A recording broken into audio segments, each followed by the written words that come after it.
Jo from SederQuilts. Perfect. I just ran out of bobbin thread. And this is perfect timing because I can show you a couple things. So as soon as I realized, oh, I could hear that it was out of bobbin thread, I came over here and I hit pause. Pause is the little blue button that was over here. And now that it's paused, I did not use the emergency stop because you don't want to use that unless you have to. But to pause it, okay, it stops, and we could just resume, or we could cancel, etc., etc., etc. I did turn off my motor lock so that it wasn't buzzing like an unhappy bee, and I'm going to turn this off, and I'm going to cancel right here because I want to have control over all the different things. So now that I have this unlocked, I can move the machine without hurting anything. I can pick out my threads here. Oh, and it stopped right at a point. Oh, that'll be nice. That'll be a good spot to restart again. So I already have a new bobbin wound up because I know, because I've been stitching along, I can get a little more than one row, about a row and a half before I need to switch bobbin again. And at this point I have about a row, and then this last row is going to be kind of skinny, so it's about a half of one. So hopefully this might be my last bobbin.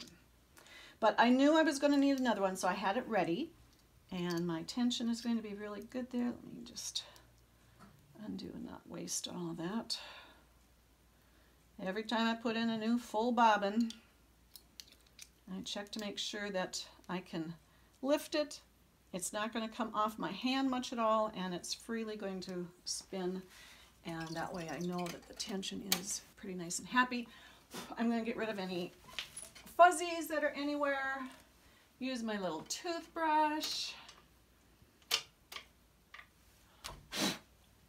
And we should be good to go. Alright. Every time you change the bobbin, check for lint. Okay, so now I'm going to pull up my bobbin. We want to tell it to start in a new point.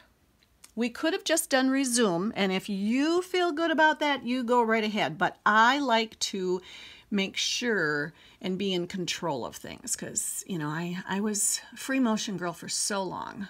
So, Pro Stitcher, new start and end, because I don't want to be starting at the beginning of the second row. I want to start right where I'm at.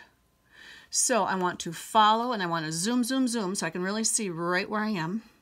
If I just hit resume, it's going to want to start down here where I actually stopped it, but the thread actually stopped way up here. So I want to go over here. Now we're going to use this auto start. You're going to turn it on to find the spot, and then you're going to turn it off. And when you turn it on and off, sometimes the end also jumps up exactly where the start is. I don't know why, but that's what it does. Sometimes it does, sometimes it doesn't. So you always check. You turn your auto on, auto off. Now see, it didn't do it that time. It just sometimes does. So you want to make sure your auto end is still at the end, and you want your auto on to find the spot.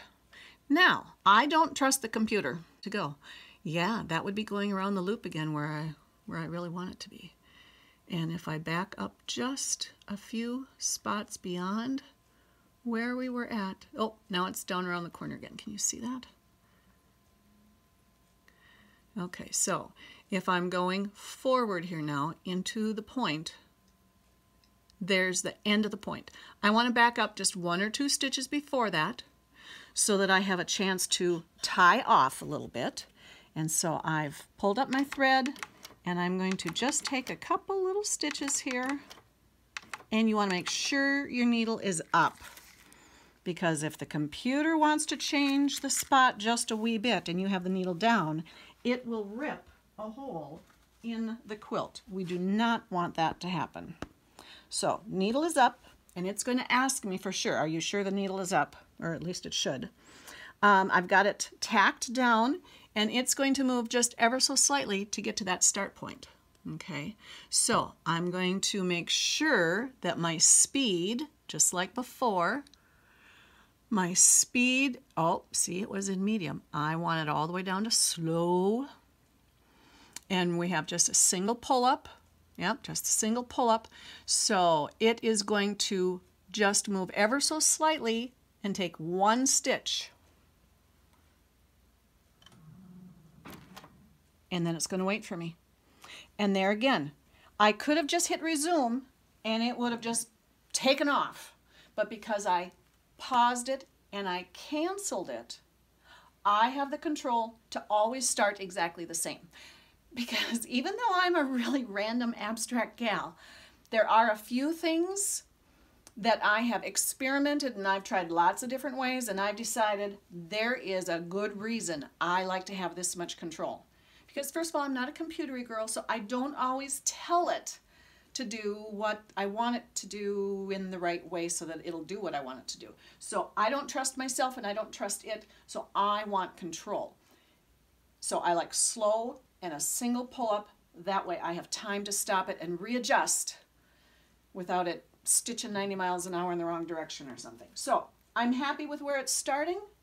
I can now tell it to resume, and it's going to start right there slowly, and then I can see, yes, it's looking good. I'm going to be happy with that. I don't have to stop and unstitch, so I can turn it up to medium now. If I had it on medium, by the time I looked at it and saw that I wasn't happy with it and I had to stop it, I'd have a lot of unstitching to do. So by having it slow, I can see, yep, I'm going to be happy with that. Yep, it can continue on. And then we're good, because otherwise if I had to make some adjustments, I could. Okay, now we're going to let it finish stitching out, and then I'll show you how to crop.